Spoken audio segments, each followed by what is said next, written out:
जो संगठन के महामंत्री हैं वो भी इस बैठक में शामिल होंगे। यानी संगठन से बीएल संतोष, दूसरी तरफ सरकार की तरफ से समझिए राजनाथ सिंह और गृह मंत्री अमित शाह और पार्टी के अध्यक्ष जेपी नड्डा अब एक साथ बैठ रहे हैं, क्योंकि कई चीजें यहां से तय करनी हैं। अभी तक का जो आंकड़ा है बीजेपी 242 के आसपास नजर आ रही है और इसके आगे की जो सीटें हैं उसमें कई चीजें होंगी। लेकिन सबसे बड़ा सवाल तो ये है राम की जो 242 सीटें अभी इस वक्त बीजेपी की दिख रही हैं, क्या वो 272 तक पहुंच पाएंगी? ये बड़ा सवाल है। कौन बीजेपी की बात कर रहा हूं मैं, सिर्फ बीजेपी की। जो अंडरलाइन करने वाली है, ये 295 अगर आंकड़ा दिख रहा है, पिछली बार बीजेपी 303 थी। 303 से 353 था एनडीए, यानी 50 सीट आगे। अभी भी वही स्थिति है, आप 242 243 के आसपास है और आपका गठबंधन 295 पे। गठबंधन नहीं घटा है, आप घटे हैं। ये एलजेपीआर से धीरेन्द्र कुमार जुड़े हुए हैं। धीरेन्द्र जी, पिछली बार आप 6 पे थे, इस बार 5 पर आपने बढ़त बनाई हुई है। अब ये बताइए, बहुत चर्चा हो रही है, आज दोपहर से खूब चर्चा हो रही है लगातार कि नीतीश बाबू पाला बदल सकते हैं, और खबर यह भी है कि कांग्रेस की तरफ से अब संपर्क साधना शुरू हो गया नीतीश कुमार से।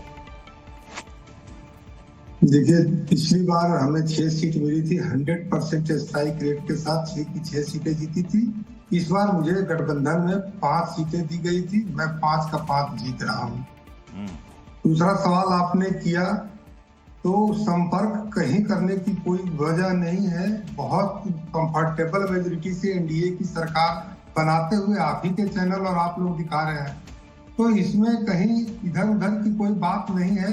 हाँ, हम लोगों ने जो नारे दिए थे, हम लोगों ने जो टारगेट लिया था, उस टारगेट में 50 सीटों की कमी या 100 सीटों की कमी दिख रही है, लेकिन सरकार बनाने में तो कहीं कमी आपको नहीं दिख रही है। आज चाहे इंडिया गठबंधन के लोग खुश हो रहे हैं, ये मतलब है तो कैंडिडेट बन के घूमता रहा इनके बीच में, लेकिन असली काम तो यहाँ की जनता ने किया। और प्रियंका जी ने मेरे लिए बहुत किया यहाँ आके, और राहुल जी ने मेरे लिए किया, और खड़गे जी भी आए।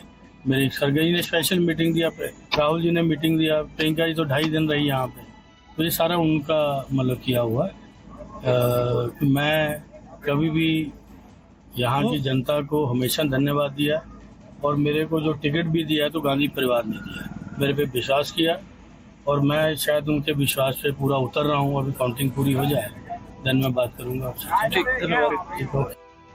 ये किशोरी लाल शर्मा को आप सुन रहे थे, और किशोरी लाल शर्मा प्रत्युष इस वक्त 1,10,684 वोट से 1,10,684 वोट से किशोरी लाल शर्मा स्मृति ईरानी से आगे चल रहे हैं, और लगभग इसको मान लिया जाना चाहिए कि ये अंतर अब शायद पाटा नहीं जा सकता है। और केएल शर्मा कमाल करके ये इस बार 2024 के नतीजों में ये सबसे बड़ी खबर यही है। अमेठी सीट, जहां पर कहा जा रहा था कि स्मृति ईरानी, जो बीजेपी की तरफ से दावा था कि पिछली बार 50,000 सीटों से राहुल गांधी को हराया था, इस बार वो आंकड़ा 1 लाख जाएगा, लेकिन हो गया उल्टा।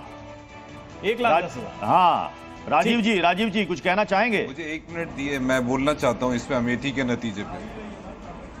जी, मैं तो केवल इतना ही कहना चाहता हूँ कि ठीक है, कुछ जगहों पे जो हमने अपेक्षा करी थी वैसा नहीं हुआ। मैं मानता हूँ उस बात को। आपके आंकड़े आपके हमारे सामने आ रहे हैं स्क्रीन पे, इसके ऊपर कोई डिस्कशन की नहीं जा सकती। जो हम जीते हैं वो जीते हैं।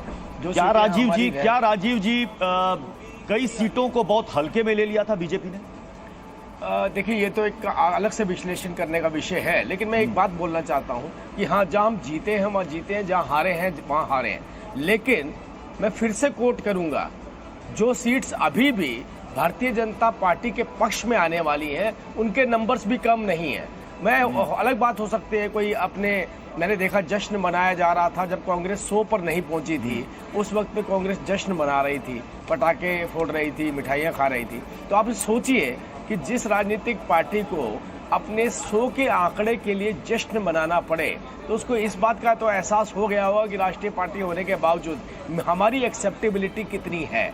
अब रही बात भारतीय जनता पार्टी की, किस तरीके का कंपैरिजन हो रहा है आप सोचिए।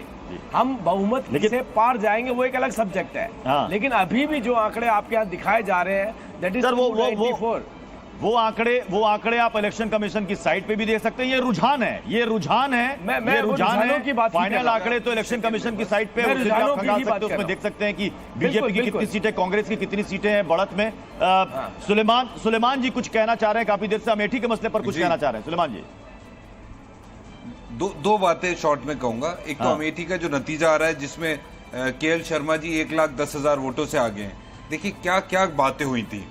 नॉमिनेशन से 10 दिन पहले राहुल गांधी जी मैदान छोड़ के भाग गए, कांग्रेस ने सरेंडर कर दिया, हिम्मत नहीं है, कुशासन था, गांधी परिवार ने तबाह बर्बाद कर दिया। और ये जो मंत्री हारी हैं स्मृति ईरानी, इनकी हार जो है उसका जो सबसे अहम कारण है, वजह है, वो अहंकार है, एरोगेंस। आप सरकार में, आप ये क्यों समझते हैं भाजपा के लोग कि एक बार सरकार में आ गए तो 2047 का आप दे रहे हैं अपना ड्रीम कि अब हम 2047 तक रहेंगे। मोदी जी ने तो 1000 साल तक का दे दिया। तो आप ये क्यों समझते हैं कि जनता आपको चेक नहीं कर रही है या आपका आकलन नहीं कर रही है? सबसे बड़ी बात इस चुनाव की यह है कि भाजपा का एरोगेंस हारा है, कांग्रेस का और इंडिया अलायंस की पॉजिटिव और बहुत ही सकारात्मक ठीक है। जो कैंपेन और देखिए, इस वक्त राजनीति थी वो जीती है। मैं रविंद्र के पास कहाँ चलूंगा। भारतीय जनता पार्टी ने मठन बीजेपी की मछली बैठक में है, लेकिन एक बात जरूर है कि क्या इसको